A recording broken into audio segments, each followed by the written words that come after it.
Seja bem-vindo ao Direito 4.0. Eu sou Gustavo Miranda e neste podcast converso com as pessoas que estão transformando o direito por meio da inovação, criatividade e tecnologia.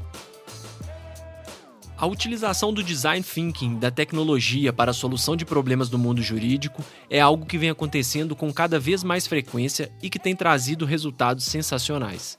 No judiciário, casos de sucesso estão aparecendo aos montes, fazendo com que até mesmo os mais conservadores comecem a se interessar pelas possibilidades. Um dos grandes problemas enfrentados pelo judiciário é a questão da saúde. Cada vez mais, a população cobra medicamentos, autorização para realizar cirurgias e procedimentos médicos pelo SUS. Entretanto, essa judicialização tem graves consequências, tanto para os cidadãos quanto para os magistrados. Foi aí que Leonardo Rezende teve a ideia de repensar esse processo do zero, com a participação de todas as partes envolvidas. Ele é juiz federal em Fortaleza, coordenador do InovaJus, Laboratório de Inovação da Justiça Federal no Ceará, formador judicial e professor universitário. Vamos nessa?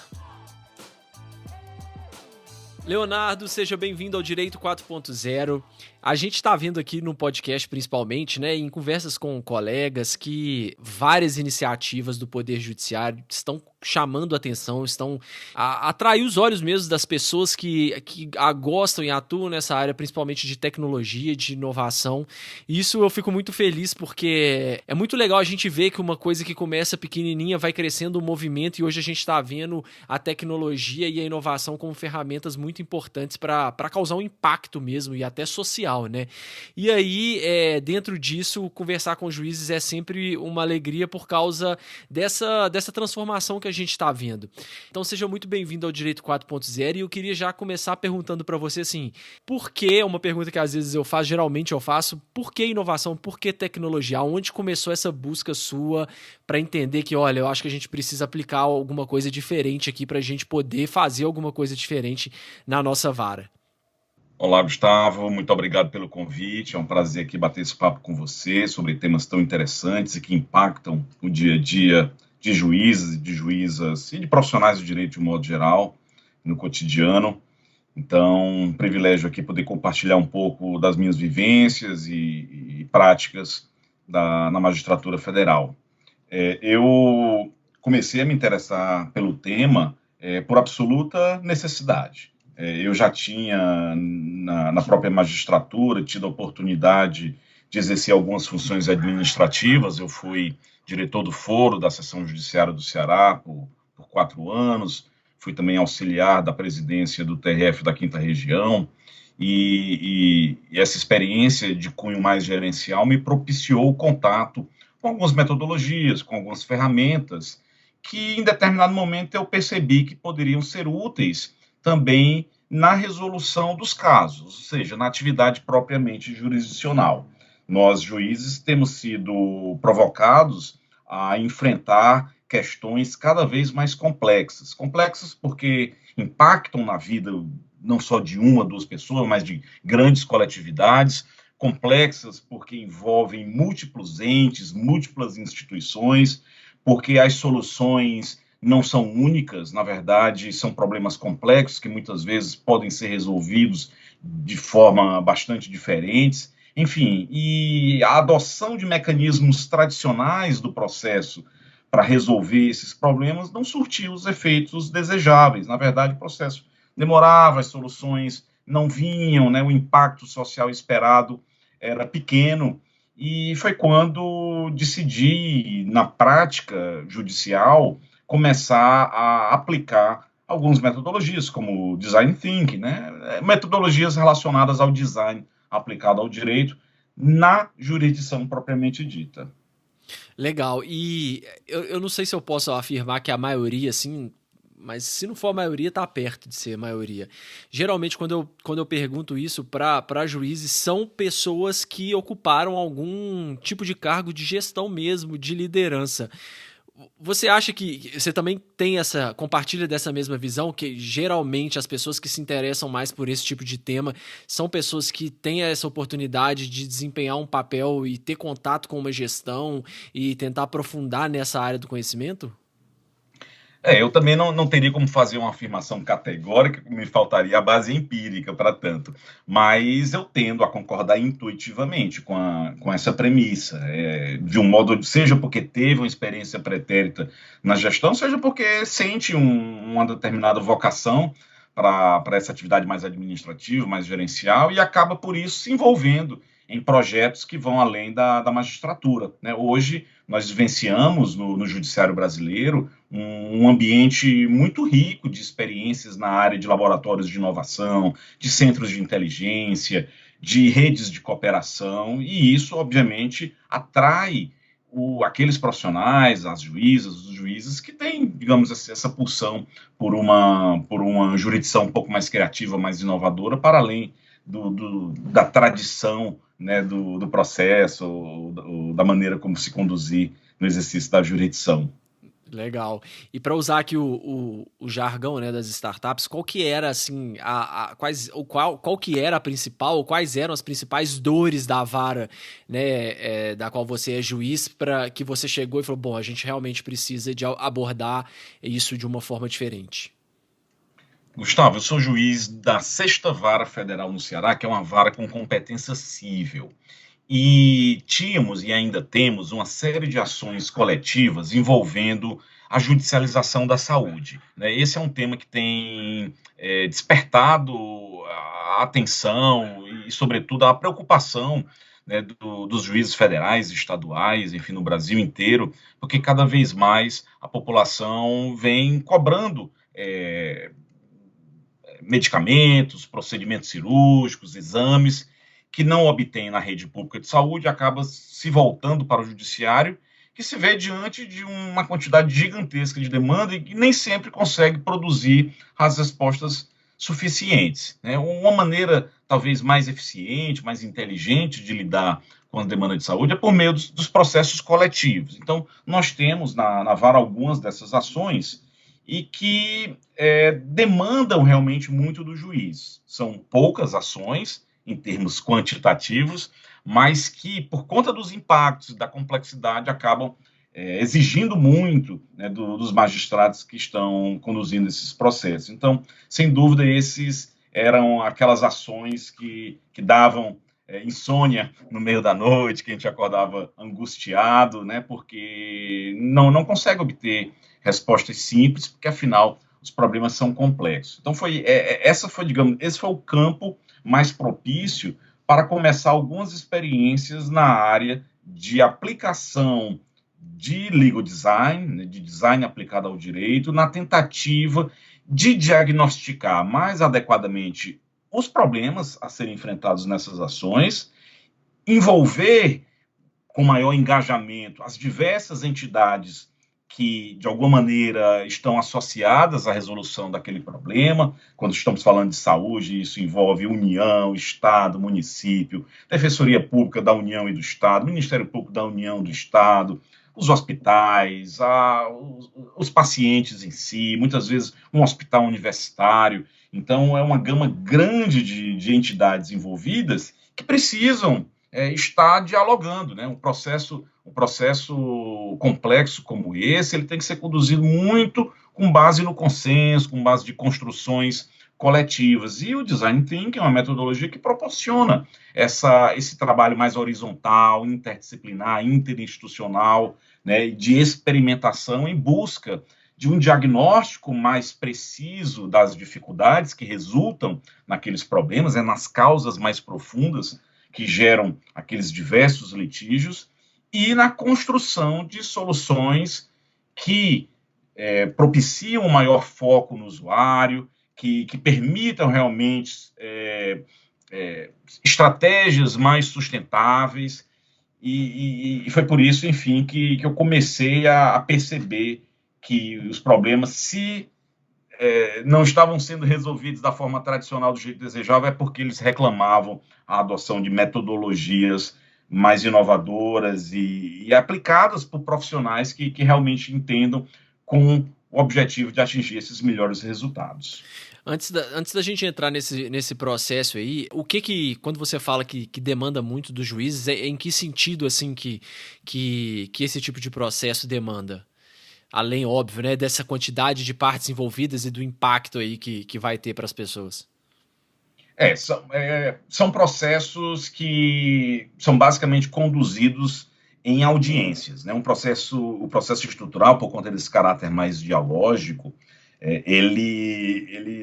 o juiz assume uma função mais de um facilitador, de um articulador, um agente que desbloqueia soluções, que fiscaliza, monitora a construção de plano de ações e de implementação. Então, é um juiz que vai mais conduzir, mediar o conflito dessa forma e decidir menos. Ele tem que buscar estabelecer uma boa comunicação entre os diversos responsáveis, né, entre as partes e os demais envolvidos, impactados com o problema, né, e fazer com que eles assumam o protagonismo que cabe. Né? Então, por conta disso, é preciso que constantemente esses diversos interlocutores estejam dialogando, e a audiência é o momento mais adequado para isso. Então, são realizadas audiências, que são reuniões, né, na verdade, para identificar o problema, tentar encontrar as causas, construir soluções, dar um tempo para que as partes elas implementem,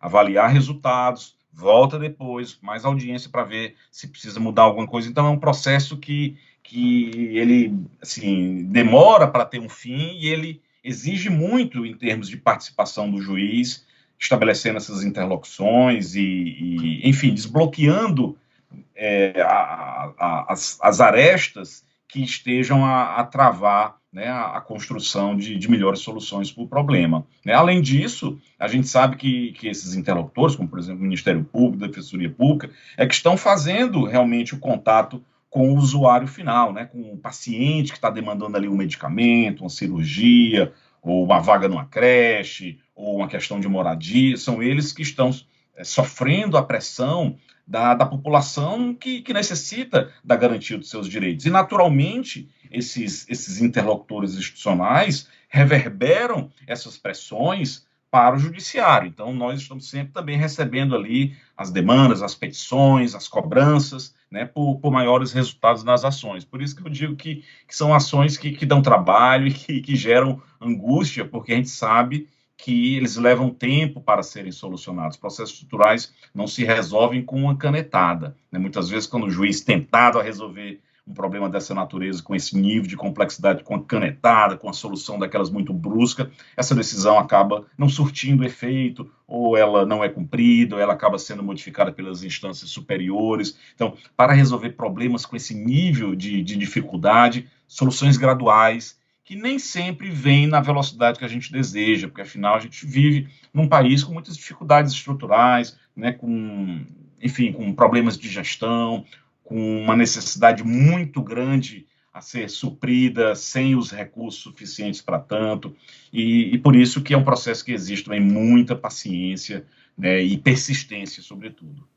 Não, imagino, porque aí além de vários atores que você tem aí, você ainda tem complexidades é o que você falou, né? Eu não posso simplesmente dar uma canetada e obrigar, sei lá, um hospital público a fazer determinada coisa se ele não tem, por exemplo, nenhum material para fazer o que você vai mandar, né? Então, assim, tem que avaliar tudo que está envolvido. Mas, beleza, aí você identificou esse problema, falou, não, é um problema que me tira o sono, são processos que, apesar de não serem, né, muito volumosos, são complexos e são relevantes. Já sei alguma coisa de design aqui, design thinking, legal design, vou fazer imagino que deve ter começado com algum piloto, vou desenhar uma solução, como que foi esse processo? Bem, o processo em que nós estamos utilizando de forma mais intensiva essas ferramentas de design aplicada ao direito é uma ação civil pública proposta pelo Ministério Público Federal, que tem como objetivo reorganizar as filas para a realização de cirurgias eletivas no âmbito do SUS, aqui no estado do Ceará, de onde eu converso com você. Então, é um processo que envolve substancialmente um redesign de fluxo, um redesign de processo de trabalho que hoje existe um desenho, mas a análise que vem sendo feita ao longo do processo conclui que é um processo que está mais focado nas necessidades dos gestores e menos na centralidade do nosso usuário. Lembrando que o usuário aqui é o cidadão que é pobre, por isso não tem acesso a serviços privados de saúde, ele precisa recorrer ao SUS, está numa situação de extrema vulnerabilidade por conta de um problema de saúde, às vezes é uma pessoa que está precisando fazer uma cirurgia no joelho, no quadril, que está em cima de uma cama, que não tem nem como se deslocar, é uma pessoa que precisa fazer uma cirurgia cardíaca, ou oftalmológica, ou seja, é uma pessoa que está numa situação de extrema vulnerabilidade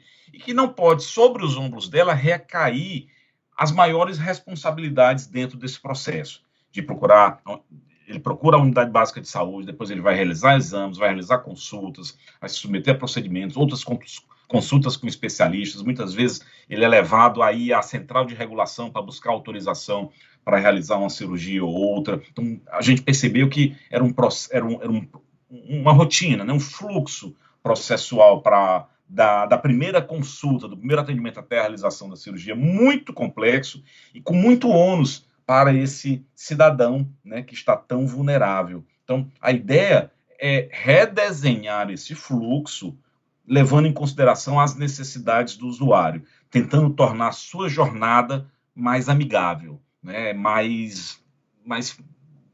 menos difícil, mais assimilável, mais compreensível, ele tenha mais informações, ele consiga obter as orientações de forma mais simples, sem precisar se valer de pessoas intermediárias ou precisar se deslocar presencialmente para uma determinada unidade de saúde ou para uma central de regulação, né, tornar uma experiência melhor, né, uma experiência que já é tão difícil de buscar um procedimento de saúde, né, realizar uma cirurgia, mas que, pelo menos, enquanto ele não obtém isso, que ele tenha a melhor jornada possível. E os instrumentos de Design Thinking buscam justamente isso, né, busca um diagnóstico mais adequado dos problemas, que vai levar em consideração as percepções do usuário, por isso que uma das ferramentas utilizadas nessa ação, durante uma oficina de design participativo, foi realizar um mapa de empatia, né, a gente identificar pessoas que estão naquela situação de necessidade de submeter uma cirurgia, né, quais são suas angústias, suas dificuldades, suas dores, ouvi-las, né, saber o que ela realmente precisa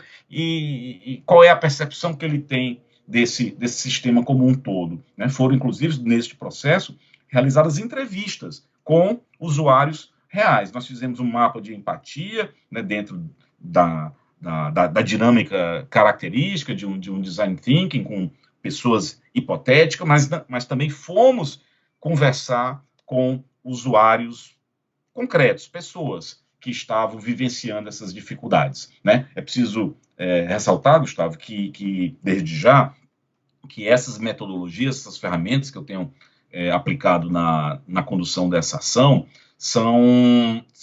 eu conto com a assessoria do Laboratório de Inovação e Dados do Governo do Estado do Ceará, o Laboratório IRIS, né? Foi justamente a partir do ingresso do Laboratório IRIS como um auxiliar processual, né, como um amicus curiae, que é a expressão que nós utilizamos no direito, né, como um amigo da corte, um amigo da justiça, que está, sem ônus para a justiça, prestando essa assessoria por meio de profissionais altamente qualificados, muito especializados, tem profissionais das mais diversas áreas, da ciência de dados, do mapeamento de processos, de profissionais especializados em experiência do usuário. São vários pesquisadores, muitos deles professores universitários, que estão emprestando lá o conhecimento, a expertise deles para aplicar essas ferramentas, né? Então, eles realizaram pesquisas, não só com pacientes, mas também com profissionais da saúde que estão no front, né, no início desse atendimento. Muitas vezes o processo judicial conta, sim, com a participação ali dos gestores, mas normalmente aqueles que estão em posições mais centrais nas estruturas da Secretaria de Saúde ou do Ministério da Saúde. Nem sempre a gente consegue captar as percepções de quem realmente está ali no hospital ou na unidade básica de saúde, prestando atendimento, dando a informação. E essas pesquisas realizadas pela equipe do Laboratório IRIS teve a virtude de ouvir essas pessoas e de traçar um cenário mais visível, né, e validado por uma metodologia, né, de pesquisa que garante, digamos, a maior credibilidade nessas informações. né? Então, essas dinâmicas elas acontecem, em geral, na própria sede do Laboratório Íris, que fica aqui no Palácio do Governo do Estado do Ceará, um laboratório com todas aquelas ferramentas, com mesas, e, enfim, um design arquitetônico que estimula o trabalho cooperativo, o trabalho em grupos, em equipes, né? E nós já fizemos 2 oficinas, né, que eu chamo audiências de criatividade, audiências de inovação, justamente reunindo os diversos participantes dessa ação, né, e botando-os para conversar com uma metodologia adequada, né? Não é simplesmente um bate-papo ali nós temos especialistas que, com as ferramentas já conhecidas, que são testadas, sobre as quais tem muita experiência, vão tentar, enfim, obter os resultados aguardados. Não, muito legal. E esses laboratórios de inovação que estão se espalhando aí pelo país inteiro, né, tem causado um impacto muito positivo justamente nisso, né, com cedendo profissionais e conseguindo ensinar mesmo, mostrar essa forma, essa metodologia, para que não seja só um bate-papo, né? Porque às vezes o que eu vejo que acontece é que a gente tenta colocar isso de uma forma assim, não, deixa eu entrevistar aqui e às vezes você esquece de muita coisa relevante, fica muita coisa de fora, você não consegue, às vezes, tirar o que você precisa tirar das pessoas, né? E aí, principalmente quando se fala em entrevista, em questionários e perguntas, as pessoas não ficam muito à vontade, tem uma tendência, assim, a agradar quem está entrevistando, então tem muito dado aí que você tem que fazer uma checagem dupla para ver se a resposta está condizente com o que a pessoa realmente pensa, ou se ela está com algum viés ali, ou seja dela pessoal mesmo, para tentar agradar o entrevistador, enfim. Então esses laboratórios, tanto nessa parte de tecnologia e inovação, quanto na parte mesmo da metodologia, da mão na massa, tem ajudado bastante. E eu fiquei curioso para saber, assim, nesse primeiro contato que vocês tiveram com os usuários ali, né, do SUS, etc., com o cidadão, teve algum insight, assim, que você acha que falou, nossa, a gente não tinha pensado nisso, a gente não tinha conhecimento disso, é uma coisa que a gente realmente precisa trabalhar, alguma coisa que te salta, assim, que se destacou para vocês? Sem dúvida, sem dúvida. A gente não imaginava a quantidade de responsabilidade que eram postas sobre os ombros desse cidadão, dessa cidadã, sabe, Gustavo? Assim, eles tinham que se virar para descobrir uma série de informações. O sistema de saúde ele é complexo, porque, enfim, ele assume responsabilidades muito grandes, né? Nós temos um desenho de sistema de saúde no Brasil muito ambicioso, né? que tenta dar uma rede de proteção para os cidadãos, mas difícil de ser implementado, porque envolve as dificuldades federativas, né? A gente trabalhar num Estado federal, que tem União, Estado, município, não se sabe bem o que é que cabe a cada um, as fronteiras das competências não são muito claras, mesmo para um juiz como eu, assim, eu tenho dificuldade às vezes de entender. Imagine para um cidadão, né? Para uma senhora, para um idoso, né? Muitas vezes que não teve acesso a uma formação, a educação, enfim, para ele é uma coisa muito difícil, muito complexa, e no meio do caminho ele desiste. A gente identificou muitos casos de pacientes que muitas vezes se submeteram à primeira consulta, enfim, tiveram lá algum primeiro encaminhamento e achavam que aquilo ali era suficiente e pensavam já estar na fila para a cirurgia, quando na verdade eles estavam ainda em fases iniciais, embrionárias, deste longo processo até a realização da cirurgia. Ou seja, eles não estavam em fila nenhuma, eles estavam esperando por algo que nunca viria. Então, assim, as pessoas ficavam perdidas no meio desse fluxo, né? Também tivemos, assim, algumas conclusões que nós já suspeitávamos e que foram confirmadas na pesquisa com os usuários. Uma delas era aquela que os pacientes muitas vezes buscavam a judicialização porque não acreditavam no sistema, porque achavam efetivamente que nunca iriam ser operados se não fosse pela via judicial, ou se não fosse por meio de um contato político, com um vereador, com uma pessoa ali que pudesse ter algum tipo de acesso político ao sistema de saúde, né? O que é péssimo, porque traduz, né, uma descrença quanto ao princípio da impessoalidade, o princípio de que a administração ela deve zelar pelos direitos das pessoas como um todo, né, sem fazer distinção irrazoável entre um e outro cidadão, né? Então, um dos grandes desafios é esse. Olha, vamos fortalecer a ideia de uma fila, mas desde que a pessoa tenha conhecimento de como esta fila funciona e que ela tenha uma perspectiva do que deve fazer e de quando ela realmente será operada. Muitos respondiam assim, que olha, se eu soubesse que iria ser operado daqui 1 ano, daqui 2, eu esperava, eu estava tranquilo. O problema é que hoje eu não tenho estimativa nenhuma, eu estou perdido e por isso eu acabo procurando um defensor público, acabo procurando um advogado para entrar com a ação. Então, a gente acredita que um redesenho dessa fila, desse fluxo, aperfeiçoando em termos de eficiência, melhorando em termos de equidade, quer dizer uma coisa ou outra. Eficiência, porque nós temos uma capacidade do sistema, que é uma capacidade limitada, a gente sabe que o SUS não consegue dar conta de toda a necessidade, de toda a demanda, mas mesmo essa capacidade hoje, que é limitada, ela é, em alguma medida, subaproveitada.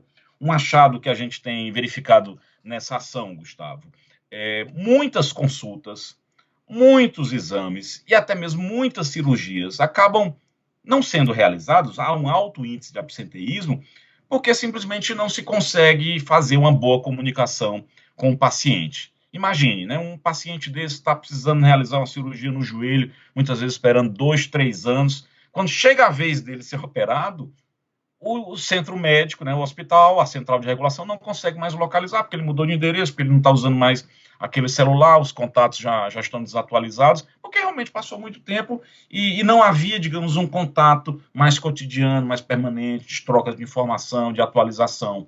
Então, cerca assim, de um percentual muito elevado de exames, de consultas, mesmo de procedimentos cirúrgicos, deixam de ser realizados.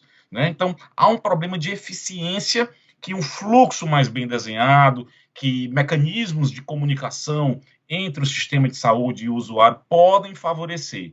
E há também, ao lado disso, ao lado da eficiência, a preocupação com a equidade, é aquilo que eu falei há pouco. Muitas vezes, uma ação judicial, o paciente ingressa ali individualmente, postulando um determinado tratamento, a realização de um exame, de um procedimento cirúrgico. Em geral, realmente ele demonstra ali a necessidade, ele mostra que está sofrendo com aquilo, mas o juiz, ao examinar apenas individualmente aquele caso, ele deixa de observar o cenário mais amplo, ele deixa de ver o horizonte de inúmeras outras pessoas que estão invisíveis, porque além de não terem acesso à saúde, não têm acesso à justiça. Eles são duplamente excluídos. Então, o redesenho desse processo, desse fluxo de cirurgias, atende indistintamente o cidadão que teve ali a capacidade, o conhecimento de buscar uma assessoria jurídica da defensoria ou por meio de um advogado particular, como as outras pessoas que nem esse acesso têm, porque a gente busca resolver o problema na base, fazendo com que o sistema funcione bem por si só e que um dia ele funcione de maneira razoável e que torne desnecessária a judicialização. Isso vem em curto prazo? Não vem em curto prazo. Como eu disse, são soluções que vêm gradualmente, com melhorias contínuas, com necessidade de reexame das providências que estão sendo tomadas, com a implantação gradativa de ferramentas tecnológicas que buscam favorecer a realização desses procedimentos e o aperfeiçoamento da comunicação, mas o fato é que isso precisa iniciar e precisa ser para todo mundo, sob pena de a gente, depois de inviabilizar o sistema de saúde, inviabilizar também o sistema de justiça, porque se todas as pessoas realmente estão hoje precisando de uma cirurgia e entrassem com ação, nós também não conseguiríamos dar conta. Não, excelente. E qual que foi, então, assim, as soluções que vocês criaram a partir da identificação desses problemas? Veja só, nós estamos ainda fazendo a aplicação dessas ferramentas, Me referi a uma primeira audiência de inovação, uma oficina de design participativo para fazer essa melhor compreensão do problema, a jornada do usuário, o mapa da empatia, me referi às entrevistas, E depois que esse material foi coletado, fizemos uma segunda oficina de design participativo que tinha o objetivo de iniciar a construção de um plano de ação.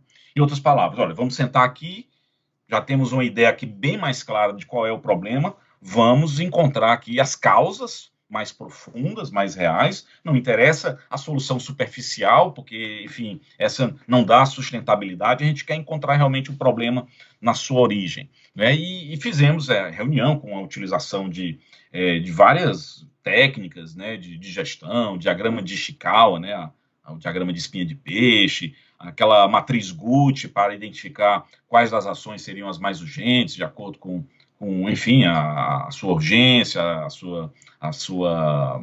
o seu impacto, né, a importância. E a partir disso, né, fomos sistematizar essas soluções, vimos que era preciso uma etapa adicional para esmiuçar um pouco mais as propostas, que ainda estavam muito gerais, precisariam ter assim, um nível maior de concreção, e é justamente essa fase que nós estamos no momento, né? Nós estamos dividindo os participantes em 3 eixos que vão, como eu disse, trabalhar em cima de pontos mais específicos do problema. Um grupo de participantes ficará com o fluxo das filas, esse redesign, né, das rotinas envolvendo a realização de uma cirurgia. Um segundo eixo fica responsável pelos sistemas informatizados e a questão da transparência, porque essa é outra queixa, essa é outra demanda nessa ação. Os usuários não conseguem visualizar como é que está a situação deles no sistema, qual é a posição na fila, qual é a estimativa de quando eles vão ser operados, né? E os próprios e as próprias instituições do sistema de justiça, né, Defensoria, Ministério Público, não conseguem ter o acesso com clareza a essa fila. Então, estamos aperfeiçoando os mecanismos já existentes para propiciar essa maior transparência e favorecer também, né, o acesso à informação, sobretudo pelo usuário, mas também pelos outros envolvidos no sistema. E um terceiro eixo focado em questões relacionadas à comunicação e capacitação, né? Se estamos fazendo mudanças estruturais nesses fluxos, nos sistemas, é preciso que os usuários estejam conscientes disso, saibam como é que a coisa funciona, e é preciso também que os próprios gestores, os próprios médicos, os próprios profissionais da saúde que vão fazer os atendimentos estejam devidamente capacitados para dar conta dessas novas rotinas. Então, os grupos ficam divididos nesses 3 eixos e vão aprimorar as sugestões que já foram construídas na última oficina de design participativo.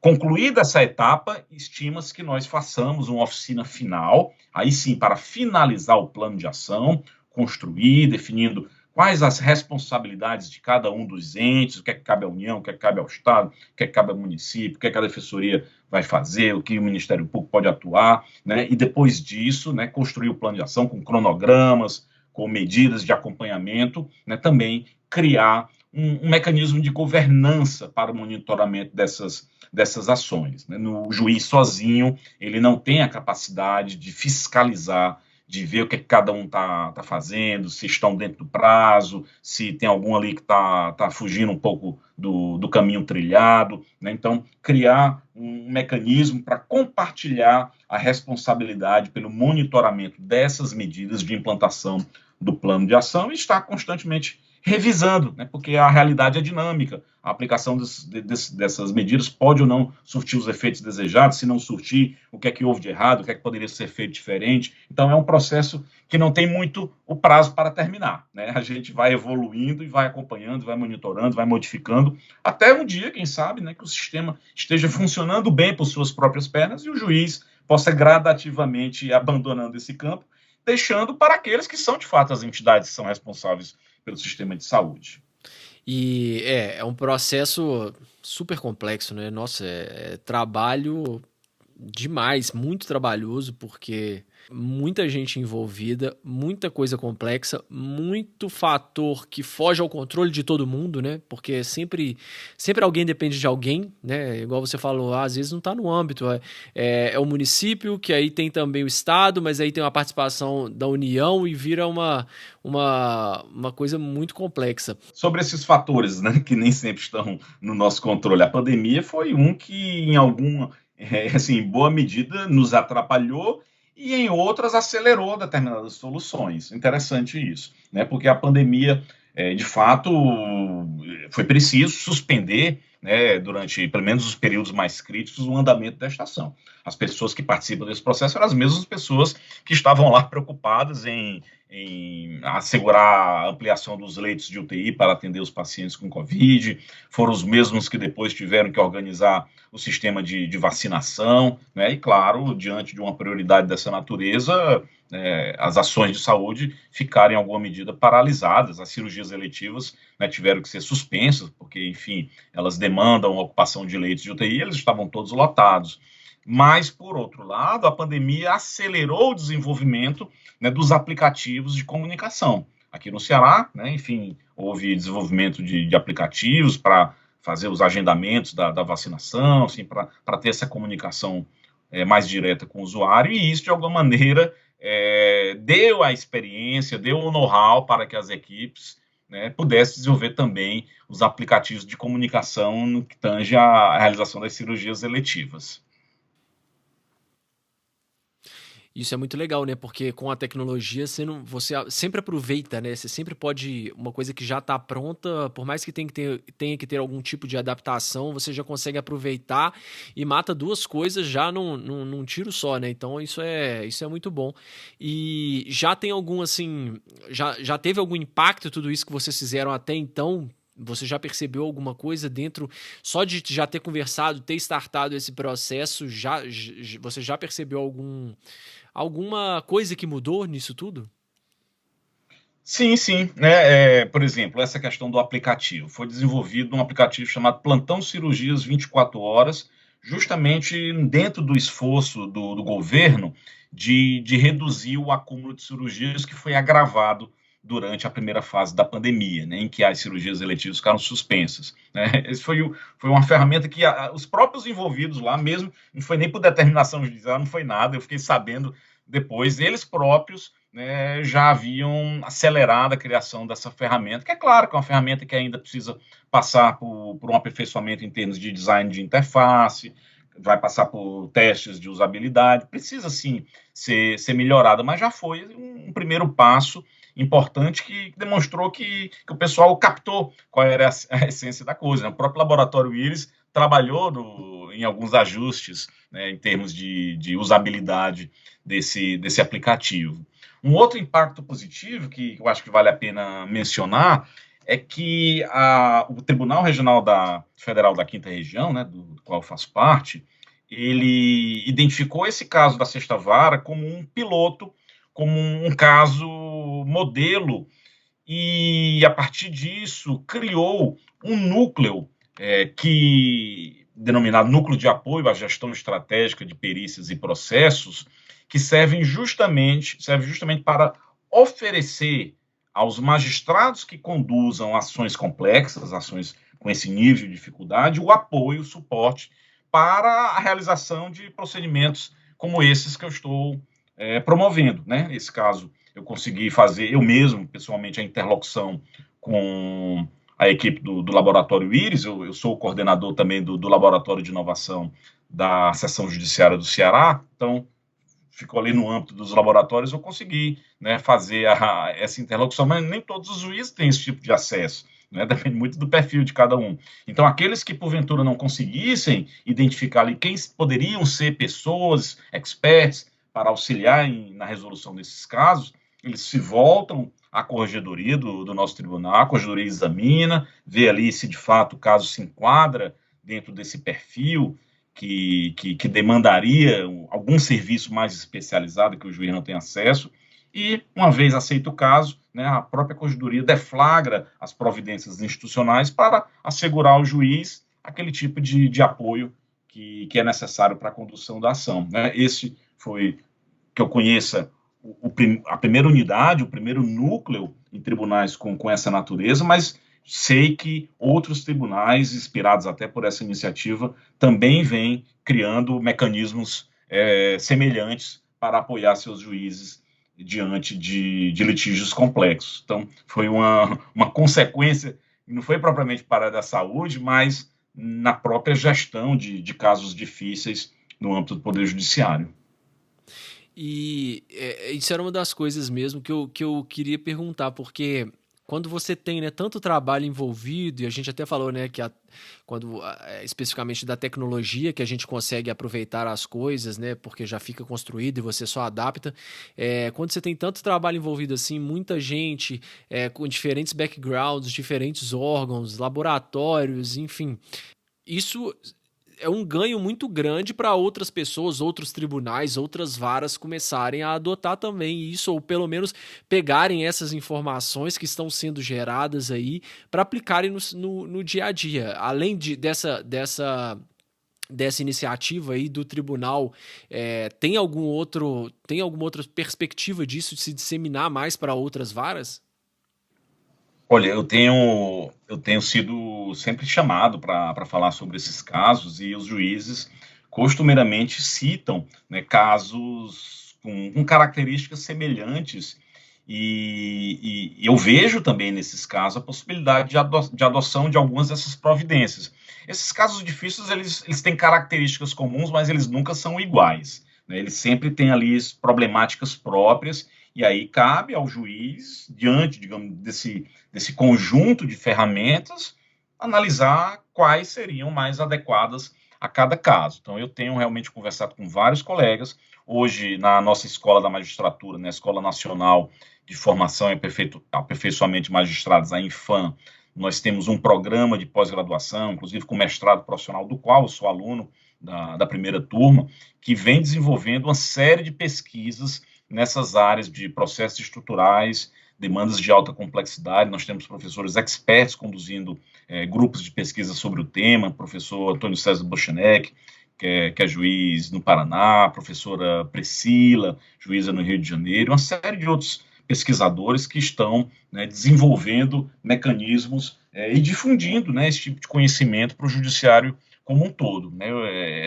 Inclusive, o tema da minha dissertação de mestrado é sobre a aplicação de instrumentos de legal design em processos complexos. Então, um dos casos que eu examino é justamente esse que eu conduzo, né, e o objetivo é realmente de produzir uma ciência que seja extremamente útil, né, para os juízes e juízas do Brasil poder enriquecer, né, o seu repertório de ferramentas processuais a depender das necessidades que eles vivenciem, né? Então, eu acho que a ideia é justamente essa, produzir mais conhecimento, porque o meu problema certamente é problema de muitos outros colegas. Com certeza, muito bom, não, excelente. E assim, a partir do momento em que você, né, tiver isso implementado já, como que vocês estão pensando, além de, obviamente, né, você tem um aplicativo para fazer a comunicação, essas questões de fazer os lançamentos dentro de uma plataforma, de um sistema. O que mais que vocês vislumbram assim, de utilizar a tecnologia? Não sei se tem algum papel para algum tipo de inteligência artificial, alguma forma de automação que vocês já estão pensando ou não? Estão esperando primeiro finalizar esse processo do design, porque a gente também tem isso, né? A gente fica ansioso e já começa a pensar lá na solução e sabendo que o processo do design ele tende a evitar isso, né? Ele tende a segurar aí as coisas, porque às vezes uma solução que você vai criar sem ouvir todo mundo e sem ter noção do processo inteiro, pode ser que não seja eficaz, mas assim, para conter a nossa ansiedade é difícil. Já tem alguma coisa que você já vislumbra? Vou responder aqui em duas partes, né? A primeira, o que é que a gente tem pensado em termos de tecnologia para melhorar essa experiência do usuário? A primeira delas é que o cidadão seja mais bem informado já no primeiro contato que ele tenha com a rede pública de saúde. Então, quando ele vai ali na unidade básica de atendimento, se queixando de uma dor, né, querendo saber se aquilo ali precisa operar ou não, já neste momento é preciso que ele seja devidamente inserido dentro do sistema, seja feito o seu cadastro e que seja apresentado a ele, né, um mecanismo de comunicação para ele saber qual será a próxima etapa. Ele precisa ali estar sendo constantemente informado, né, qual é o próximo passo a seguir.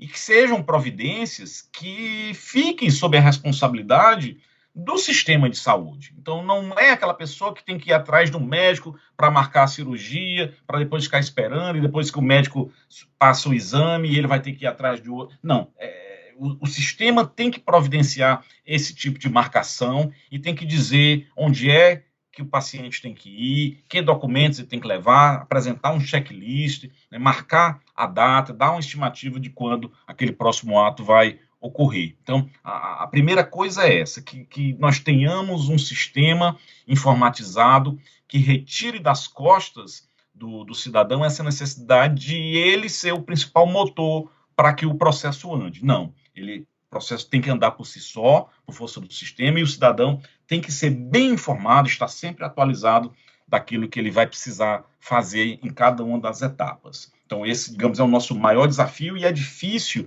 porque a gente lida não só com o governo do estado, a gente não lida só com a prefeitura da capital, nós lidamos com diversos municípios do interior, muitos deles muito deficientes em termos de estrutura de serviços de saúde, né, e que precisam estar interligados a essa rede. Não pode cada município ali ter um mecanismo próprio, diferente, porque vão bater cabeça. Os entes da federação, em algum momento, vão bater cabeça. Então, é preciso, de alguma maneira, uniformizar, ou pelo menos criar alguma ferramenta que permita que esses sistemas sejam interoperáveis, enfim. Mas é preciso que o cidadão tenha a ideia de que é um mecanismo único, é um sistema único, né? É uma cabine única em que ele vai lá e lá ele vai ter todo acesso à informação e que ela vai estar ali na palma da sua mão sempre que necessário, sem precisar ele pedir. A informação tem que chegar até a ele.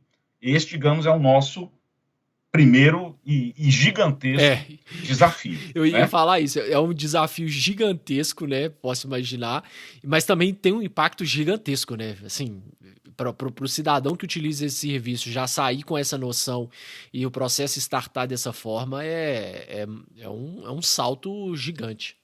Por outro lado, Gustavo, assim, soluções técnicas, elas existem, né? O problema não é de natureza técnica, né? As soluções tecnológicas, elas estão aí, não seriam difíceis de ser implementadas. A maior dificuldade é fazer com que esses inúmeros agentes envolvidos dialoguem e cheguem a entendimentos, né? Então, tem uma dimensão política que é relevante, e talvez o judiciário possa dar uma contribuição fazendo essa mediação, fazendo esse diálogo, e às vezes dirimindo eventuais impasses, né? Eu digo que o processo estrutural ele é eminentemente consensual, ele é dialógico, o juiz deve sempre buscar esgotar ali, né, o entendimento, ir até onde der para resolver todos os impasses, mas em algum momento ele se reserva a si o poder de dirimir o conflito, né? Então, eventual impasse que surge ali, o judiciário pode resolver e depois ele resgata, digamos, o clima de consensualidade uma vez superado aquele bloqueio. Não, mas eu posso imaginar ainda, pela complexidade que eu estava pensando, fazendo um paralelo só para o nosso poder judiciário. O que a gente teve, falando especificamente dessa questão de comunicação e de utilização de uma plataforma única, o que a gente tem de plataformas de processo eletrônico, né, já é um Deus nos acuda, né? Imagina você pensar em milhares de municípios, realmente é um baita desafio. Já imaginou? É isso mesmo, né? Nós sofremos com isso no nosso cotidiano, né? Eles também sofrem. Tá para acabar, né? Tá para acabar. O Estado do Ceará e o município de Fortaleza já utilizam, né, sistemas semelhantes, cada um com sua base de dados, mas é o mesmo sistema, né? A grande dificuldade é implementar isso em todos os municípios do nosso interior e sobretudo, criar essa cultura de que realmente o foco tem que ser no cidadão, que ele não pode ser responsável por essas tarefas, o sistema tem que facilitar a vida dele, a informação tem que ser proativa, não é o cidadão que tem que ir atrás, porque senão ele vai se perder dentro desse mecanismo que ele não compreende, né? Que muitas vezes, né, nem o juiz que está envolvido profundamente nesse processo compreende. Às vezes eu fico um pouco perdido. Imagine, né, quem está numa situação de tamanha vulnerabilidade, né? Mas, então, esse é o nosso grande desafio. Mas aí você mencionou algo interessante, a inteligência artificial, né? E nós temos no Laboratório Íris experts também em ciência de dados, inteligência artificial. O professor José Macedo é um dos pesquisadores que colaboram para esse processo, é professor da Universidade Federal do Ceará, justamente na disciplina de inteligência artificial, e ele já vislumbra, né, a possibilidade e vai instigar a academia, os estudantes também para colaborarem nisso, no desenvolvimento de algumas ferramentas, de alguns algoritmos, né, que possam, a partir, né, desses dados que hoje estão ainda desorganizados, né, precisaria ter alguma fase aí de estruturar mais adequadamente esses dados, mas são dados, enfim, que já existem, que podem ser utilizados de uma forma mais útil do que é atualmente, né, que possam produzir diagnósticos e apontar soluções para gerar políticas públicas informadas por dados. Né? Hoje, a constatação dos experts do IRIS em relação aos dados é que os dados estão aí, tem muito dado interessante, mas que eles ainda não estão devidamente sistematizados e, consequentemente, os gestores, né, são ótimos gestores, né, não têm o acesso a esses dados para, a partir disso, tomar decisões mais calcadas na realidade que esses dados apresentam. Né? Então, um dos grandes desafios é esse, organizar melhor os dados, favorecer o processo, né, o processo de tomar a decisão orientada por dados e utilizar a inteligência artificial para, né, identificar realmente, né, quais são os principais gargalos, antecipar tendências, né, verificar a necessidade de reforçar o fornecimento de determinados serviços, ampliar a estrutura para determinados procedimentos cirúrgicos, né, enfim, né, antecipar problemas e melhorar a qualidade do processo decisório na execução da política pública. Então, os pesquisadores veem assim, um espaço muito propício, né, e que, se bem utilizado, se bem explorado, gerará uma qualidade, uma eficiência muito grande no âmbito da saúde. Veja, né, esse nem era, né, um dos escopos iniciais da ação. Uhum. A ação busca organizar as filas, dar mais transparência, né, a maneira como ela está gerenciada, o acesso às informações, mas o ambiente de inovação, as metodologias inovadoras, o envolvimento de diversos parceiros na busca de soluções criativas para esses problemas complexos acabam propiciando o surgimento de soluções até então impensadas, né, dentro de uma perspectiva de melhoria contínua do processo. Então, acho bem interessante, ainda é algo embrionário, ainda está no plano da ideia,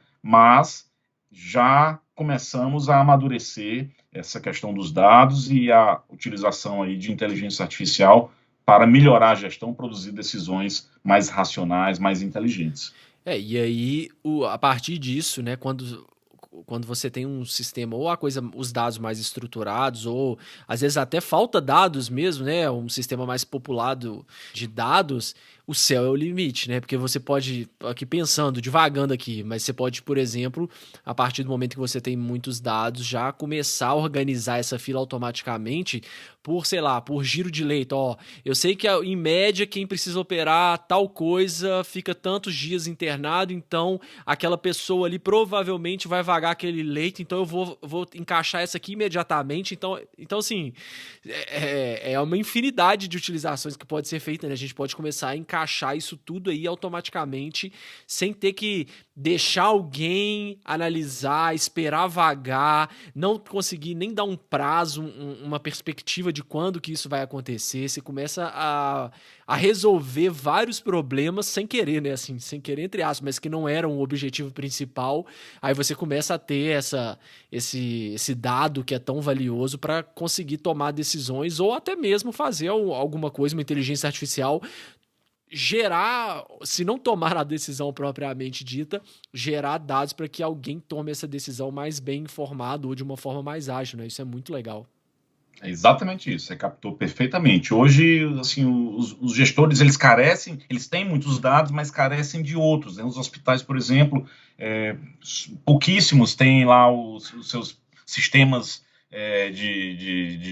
dos protocolos, enfim, os boletins, isso devidamente informatizados. Não se sabe exatamente qual é a capacidade de produção de cada um dos hospitais, quantas cirurgias ortopédicas podem ser feitas, quantas cirurgias cardiológicas, né? E sem conseguir estimar adequadamente qual é, né, a oferta do serviço, não se poderá dizer quando a demanda, que é gigantesca, vai ser atendida, né? Por isso, hoje, nós temos uma dificuldade quase que invencível na atualidade de indicar para o paciente qual é a estimativa de quando ele vai realizar um procedimento, né? Não se sabe exatamente, né, quais são todas as cirurgias que podem ser realizadas dentro de determinado período de tempo, porque depende de fatores que hoje não são bem controlados pelos gestores, porque eles não têm acesso a esse dado. Então, à medida em que a gente vai, né, produzindo, assim, gerando criando, instituindo sistemas que são mais capazes de colher dados mais precisos, que esses dados passam a ser trabalhados e eles produzem decisões mais bem informadas, há uma tendência muito grande de produzirmos eficiência, né? E como eu disse, produzindo eficiência, a gente aumenta a capacidade de produzir equidade, de atender a todos de uma maneira mais digna, mais rápida, mais adequada. E só para quem está ouvindo aqui também ter uma noção, a gente já discutiu aqui no podcast, eu não sei se eu vou estar sendo 100% certo, mas é algo em torno disso, se eu tiver errado, é algo bem próximo disso, mas acho que foi o Thiago da Softplan, na época, né, que trabalhava na Softplan, falou que eles criaram um algoritmo que tentava prever quando que um determinado processo ia finalizar. E a base, acho que 98% desse algoritmo que foi utilizado era um algoritmo que calculava expectativa de vida de pacientes com câncer. Então, para você ver que quando você tem uma coisa tecnológica já iniciada, uma base, e aí você começa a colocar dados e dá uma pequena adaptada, eu acho que é 98% mesmo, ou seja, você trabalhou 2% aí para fazer as alterações nele, você já consegue fazer predições incríveis, né? Então, é uma coisa muito sem noção, muito fora da curva, assim, que a gente às vezes não consegue entender. Mas como assim? Um algoritmo que prevê expectativa de vida de paciente com câncer calculando duração de processo. Essa é a potência da tecnologia, né? A gente consegue começar a enxergar coisas que antes a gente não via, né? Não, sem dúvida. Hoje eu vejo um cenário ainda pendente de muita organização, de muito aperfeiçoamento, mas eu sou otimista, né? Porque nós temos aí revoluções verdadeiramente exponenciais, as velocidades das transformações digitais cada vez mais rápidas e vejo um esforço grande dos gestores, né? Muitas vezes a gente pensa que políticas públicas, muitas vezes as pessoas procuram o judiciário por uma má vontade dos gestores, porque o Poder Executivo não está zelando pelo interesse das pessoas. Não é tão simples assim, sabe, Gustavo? Assim, os gestores estão interessados, eles reconhecem um problema, eles veem as dificuldades, às vezes é a dificuldade de priorizar, né? Porque as demandas são tão grandes e também por conta desses diversos entraves. Nós vivemos, né, um cenário, né, na administração pública em que, embora mais recentemente tenhamos tido aí a lei do governo digital, estimulando a inovação, mas ainda é um cenário que põe o gestor muito sob ameaça, sob risco, né? E você produzir processos complexos, você fazer design, envolve uma margem de erro. E o nosso gestor, ele tem medo de errar, porque senão vem um Tribunal de Contas e pode punir, né? Você assumiu um risco, você fez uma coisa meio, né, diferente, fora do comum, e aquilo ser interpretado como uma irregularidade, ele amanhã ter lá, né, uma punição, uma multa, uma restrição no Tribunal de Contas. Então o gestor tem medo de ousar, quando uma dose adequada, né, e metodologicamente justificada de ousadia é absolutamente necessário para a gente buscar soluções realmente inovadoras, né? E aí eu acho que o judiciário pode, né, nesses processos estruturais, fazendo essa mediação, fazendo essa interlocução, pode ser um ambiente mais seguro, né, para ele experimentar, para ele testar, para, se houver erros, a gente corrigir, mas dentro de um ambiente de confiança, né, inspirado que está pelo desejo de acertar e municiado por essas ferramentas, por essas metodologias, né? Então, eu acredito muito, né, no poder da tecnologia, nos avanços cada vez mais rápidos que a tecnologia nos oferece, né, e também na capacidade de as instituições dialogarem e pensar no bem comum, pensar no interesse do usuário. Eu acho que esse é um desafio, né, que a gente merece abraçar, né, de ver ali como judiciário, legislativo, executivo, instituições da sociedade civil, Ministério Público, Defensoria, enfim, a universidade, né, todos, de alguma maneira, buscando, né, encontrar pontos de consensos possíveis para aperfeiçoar esses processos, porque isso, meu Deus, impacta muito na vida das pessoas, né? Eu fico imaginando, assim, que muito esforço tem sido feito, mas é em busca, realmente, de uma qualidade de vida que, lamentavelmente, hoje, boa parte da população não tem, né? Está desejosa de uma melhoria nesse serviço de saúde. Eu estou focando aqui na saúde, porque é o objeto dessas ações que eu conduzo, mas isso vale para todas as políticas públicas, né, questões ambientais, questões de educação, de acesso a políticas de assistência pública, para questões de moradia, enfim, todas elas podem se valer, em certa medida, desses instrumentos de design, né, de modo a produzir resultados mais eficientes e mais justos. Não, muito bom. Isso aí, Leonardo. Para a gente já, então, caminhando aqui para o final do episódio, eu vou te fazer umas perguntas rápidas. As respostas não necessariamente têm que ser rápidas, tá? Mas qual que é a dica mais valiosa que você já recebeu? Aí pode ser tanto no âmbito profissional quanto pessoal. Eu acho que de dica mais valiosa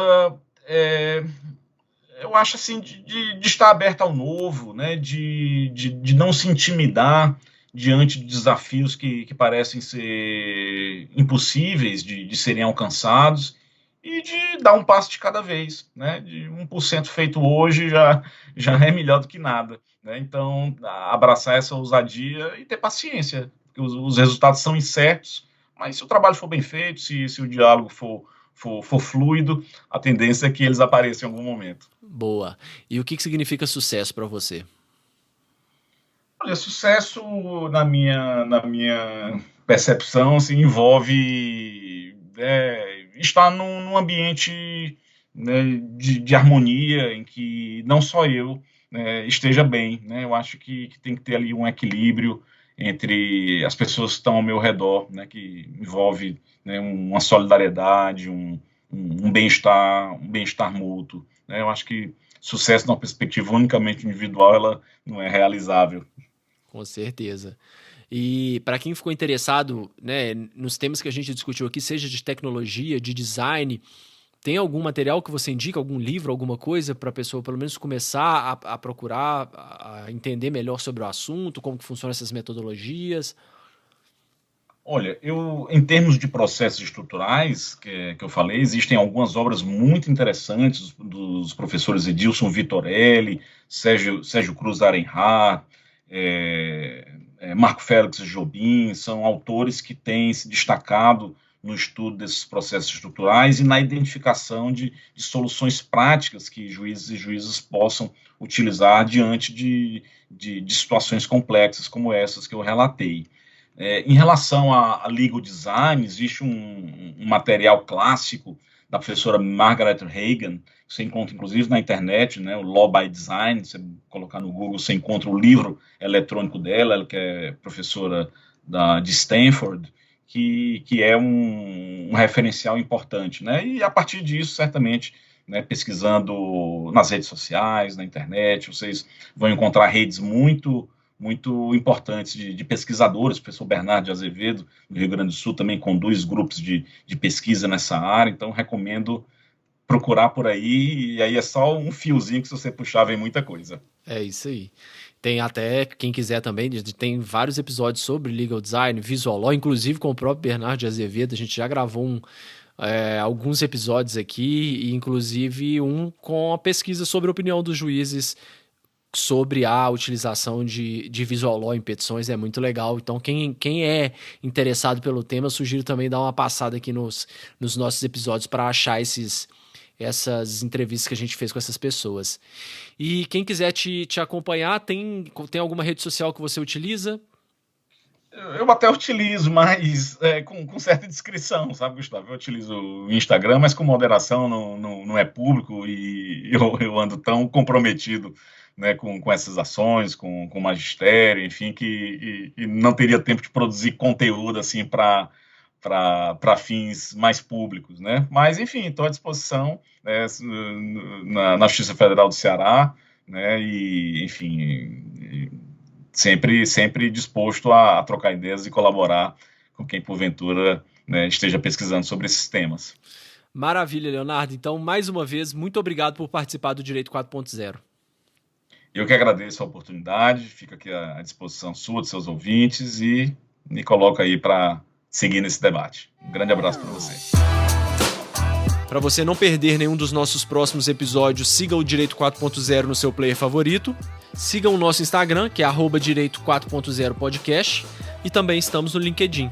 é só procurar Direito 4.0 Podcast. Até o próximo episódio, pessoal.